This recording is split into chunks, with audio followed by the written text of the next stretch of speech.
All right.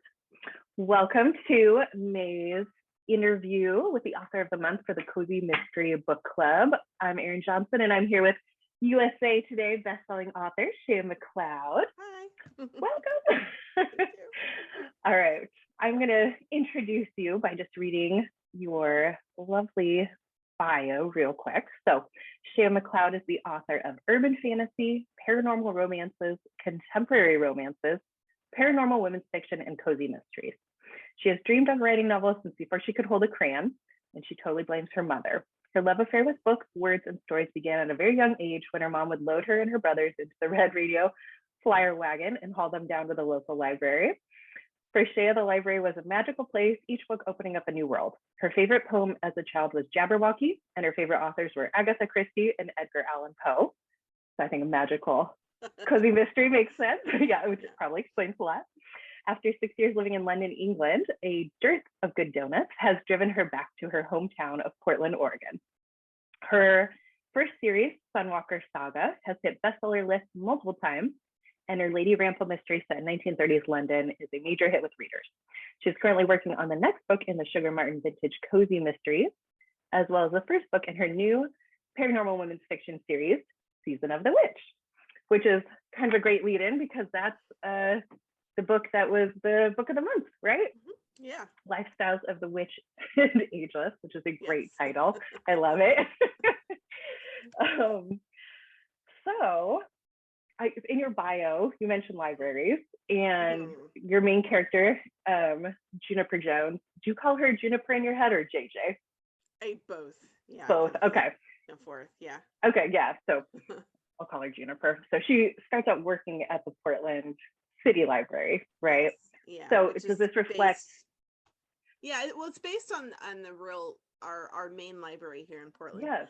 But the library that I grew up in was like one of those tiny little local libraries that was like 2-3 blocks from our house. Cute. And so it was an amazing day when I was allowed to walk by myself. Oh, fun. And that's get cute. All the books I wanted with my own card. Yeah, that is exciting. Yes. I remember as a kid at our local library, we had like summer reading programs where you'd get little like stickers. And did you guys have one of those? Yeah, we did. I don't remember. I'm sure it was stickers or something. Yeah. I don't remember very well. It's been a few years. Oh no, yeah, I know. Well, I think that's really exciting. And okay, so we live pretty close to each other. I'm in the Portland area too. And I have never been to the Portland City Library, which now I'm feeling like very silly because the way you describe it sounds lovely. So is it worth a visit, would you say?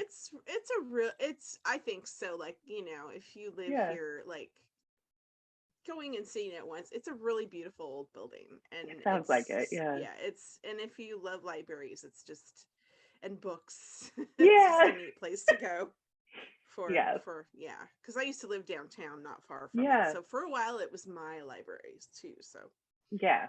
Oh, that's very cool. Yeah, well, and that kind of leads me in. So I've started reading Lifestyles of the Witch and Ageless and loving it. So readers, if you haven't picked it up, dive in. But yeah, I love the way you describe places. So it made me totally want to go to the library, which I'm excited is a real place. But so in this story, Juniper inherits a bookstore from her long lost grandma she didn't know she had, and it's located in Miracle Bay on the Oregon coast. And it's a fictional town, right? But it sounds adorable. I want to go there. So I was curious, is this based on any real towns? Yes, it's a blend of Cannon Beach, Seaside, and Astoria. I sort of took them and just mashed them together. So the layout is fairly seaside, but a lot of the descriptions are, they're just bits and pieces of places. Yeah. Okay. Well, very cool. It sounds charming. I'm like, I want to live there. I know, me too. Well, very cool. So I was just going to say, it sounds like there was inspiration from libraries and from these Oregon coast towns. Was there anything else that inspired this Season of the Witch series? Yeah, just some of the things she goes through, like with personal growth and like Yeah. the whole recovering doormat thing and like that's Mhm. kind of me. Yeah. I can And relate. then Yes. yeah. And then the hot flashes, like I Uh-huh. started getting hot flashes in perimenopause, and like I'm like, Mhm. what is that? Why am I so hot? And so you know, and learning about that, and I thought, you know, so that was a perfect like sort of way to have her powers manifest. And so Yeah, yeah, I love that. there was some personal life stuff Yeah. that definitely inspired um that. And then some of the magic stuff and whatever, you know, I brought in from my other paranormal stuff, so that I didn't have to completely reinvent the wheel. Yeah. But No, yeah. that's nice. Is it now that you mentioned it, is it just kind of like, you know, you've worked on these magic systems, or is it actually like in the same world as some of your other, you know? It's pretty much in the same world as Okay. the Deepwood Yeah. Witches. Yeah, it's Yeah. pretty much in. I don't really come right out and say it, but Yeah. it's yeah, it's kind of in the same world. It's a Okay, different that's type. cool. It's a different type of town because Deepwood has a mix of magical and non-magical people. Uh-huh. Um, and they're kind of like having to keep magic secret and whatever, Yeah. you know, from the normal people, Right. mundane people. Yeah. Um, but like with Miracle Bay, it's protected, it's special, so they don't have to Yeah. hide magic, and everybody's magic. There's only magic people. So Yeah. it's same world, but different kind of angles, I guess. Yeah. Yeah, I love that. That's really fun. Um, all right, cool. Well, so your main character, Juniper, we were talking a little bit before we started recording because it's early here for us, and we both got our drinks. So have our coffee. Yes, Yep. Juniper loves her coffee She does. needs her coffee. So is that from your own experience also? 100%. Yeah. Don't get between me and my coffee. It will not be pretty. And I know donuts are mentioned Hmm. in the story, but also in your bio. So do you have a favorite donut? It varies. Like Mm-hmm. I'm one of these people that like if you say like what's your favorite dessert, I'm like I have to Today, pick yeah. one. Yeah, like Yeah. today's favorite dessert. And Yeah. so but like with donuts, oh wow, that one's hard. I mean, like I love a blueberry cake donut. Ooh, I haven't had Yeah, that. yeah, they're yum. A good one is really delish. Okay. And I love like Voodoo has that. What is that one with the fritter with Oh yeah. the like the banana and peanut butter and all that. The one with the Elvis one. I forget what it's Uh-huh. called. Yeah. That one is so good. Anything with a And fritter. Yeah, that sounds yeah, great. and I love a mango, like a mango filled Ooh, one too. Yeah. So these yeah, are all like I said. very creative donuts. I like. I'm like, I gotta try these. Yeah, I will Yeah. also just eat a plain donut. Like Yeah. Yeah. I'm not picky. Just give me a really You good won't turn away. donut. Yeah. Yeah. That's great. All right, cool. Well, you've given me some ideas for Yeah. things I gotta go try. Yeah. For research, for science, you Yes. know. Just for research. Oh, good. Okay, I had another question because I love the name Juniper. Was there anything that inspired that or kind of give you that idea? A dog. Okay, I love it. Yeah, so a good friend of mine, her beloved pup passed away and her name was Aw. Juniper, and I was like looking for just a cool magical name, and Yeah, she kind of half jokingly said, you could name her after my dog, name her yeah, Juniper. And I'm like, actually, yeah, I could. That's a yeah, good one. And so Juniper lives on forever. yeah. Oh, well, that's a really sweet story. And yeah, it's just a cool bit. I was like, I love that, you know, June could be the nickname, which sounds very Yeah. like standard, but then Right. Juniper, And yeah, that's very what magical. yeah, that's what she Yeah. called her dog, June. But I liked going like the JJ angle. Mm-hmm. I thought it was fun and it kind of suited Yeah, it's the cute. character. So yep. Yeah, yeah. No, Juniper Jones is a great name. I like, sounds like an action hero. Um, all right. Well, I'm loving the Lifestyles of the Witch and Ageless, and I saw that there's 3 books in the series. Plus, you have a Christmas novella, right, or like a Yes. holiday novella. Yeah. Do you have more planned? Are there I more coming? do. Oh, cool. I Okay. have at least 2 more full novels planned. Awesome. maybe 3.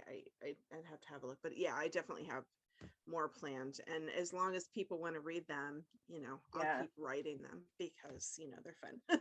Yeah, no, I'm really loving it. Like, I love this world. So I'm glad you're writing more because it's a fun world to get lost into. And I think, if we're reading, we all love books. So the idea of this magical bookstore and this beautiful little ocean town is just great. It's like total, like my fantasy. So that's great. Same. Yeah, basically this is just my fantasy and I just wrote it down. How we write, right? Yeah, exactly. Get to live it. Well, that's great. Okay, I'm glad to hear there's more. And I know, okay, so it sounds like you write a variety of things, but a lot of them have kind of some kind of fantasy angle. And then you have some other that are kind of like, you have several cozy mystery series, right? I do, yeah. That are, okay. So I know we mentioned your Deepwood Witches, which is set in this same world. And then, can you tell us about some of your other? Yeah, and so I'm also working on the Edwina Gale Paranormal Investigator, which the first one will come out within the next month.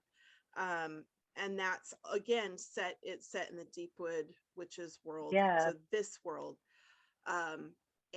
But it focuses on a witch who's in her 60s, and she's one of the enforcers, if you will, for the witch council, so of the town.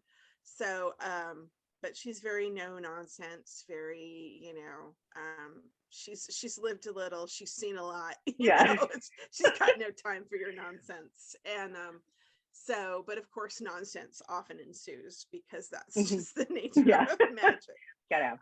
So that's coming out soon. And then for non-magical cozies, I have a contemporary series, Viola Roberts, cozy mysteries, and in fact the first book was the book of the month at some point last year. And so that's again set on the Oregon coast. And then I have and that's contemporary, and then I have 2 historicals. One's the Lady Rample Mysteries, set in the 30s in mostly London.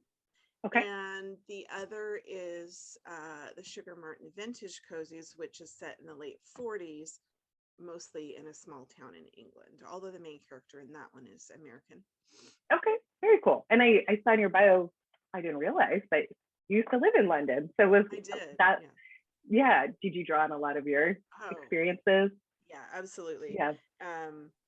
I, in fact, like the next Lady Rample that I'm going to be working on, well, actually, I have a secret project that I'm working on right now, but like then I'm going to be working on the next Lady, like full-length Lady Rample, and it will be set in a museum, and the museum will be based on the British Museum. I love that.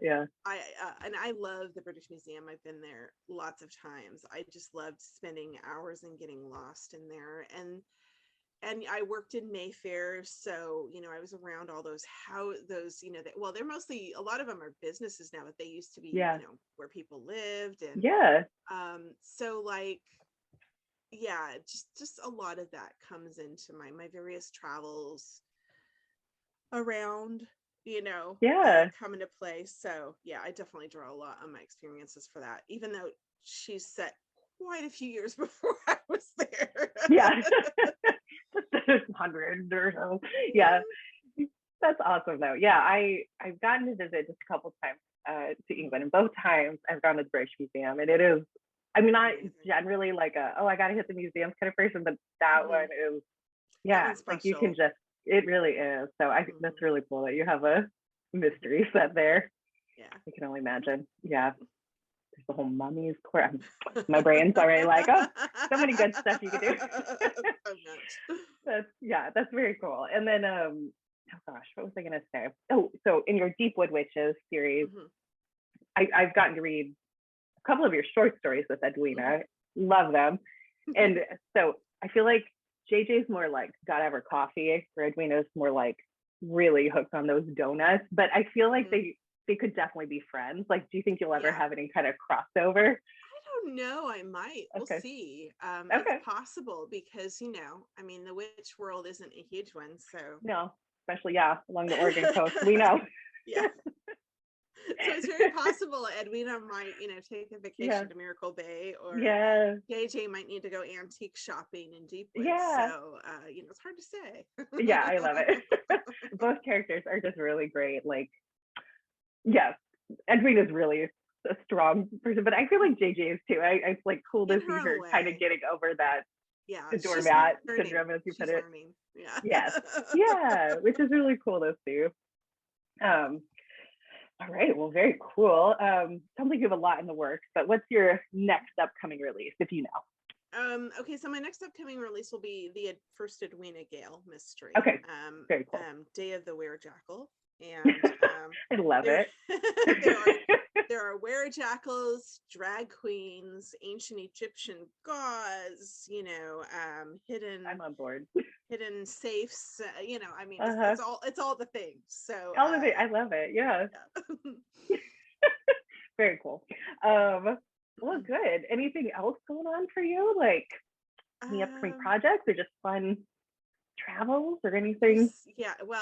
I'm headed to the Oregon coast next month for a couple of days with some friends and to get some writing done and sort of recharge the old batteries. And other than that, I'm involved in a special cozy mystery project with some other authors, which I'll be revealing more of later this year.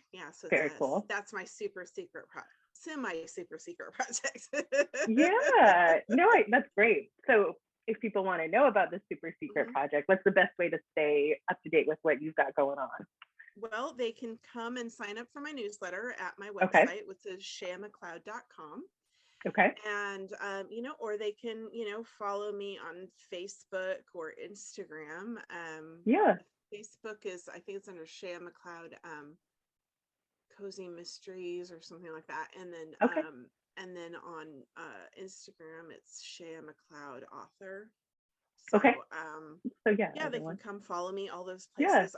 But the best place really is to join my newsletter, because I definitely get the info out to my newsletter, which, Facebook likes to hide things. Totally. Plus, I think all of us authors send little extra goodies in our newsletters a little bit more. So I let people know about freebies and sales and new releases. And sometimes I send out recipes for things that, because I put a lot of goodies of various kinds in my books. So sometimes I'll send out a recipe or whatever. And I give away some free stories too. So that's awesome. All right. Well, I've signed up. So. I'm like, I'm getting it. But yes, everybody sign up. Well, that all sounds great. Is there anything else you want to share about Lifestyles of the Witch and Ageless, or anything else going on? Read it. Read it. I second that. You should. I'm genuinely really enjoying it. Yeah. Oh, I think froze on my end, but hopefully she'll come back in a second. But yes, I second that. I'm genuinely enjoying her story. It's wonderful and just a lot of fun. Like, if you need an escape into just pure fun fantasy, it's it. So, all right. Well, we lost internet for a sec, but we're both back. Exciting. Yay! Yes. Just wanted to say thank you for being here, Shéa. Thank you for having me. With you. Yes. And again, grab the book of the month. Grab the book. Yay! All right. And thanks for watching with us. And we'll see you next month with the next Cozy Mystery Book Club book.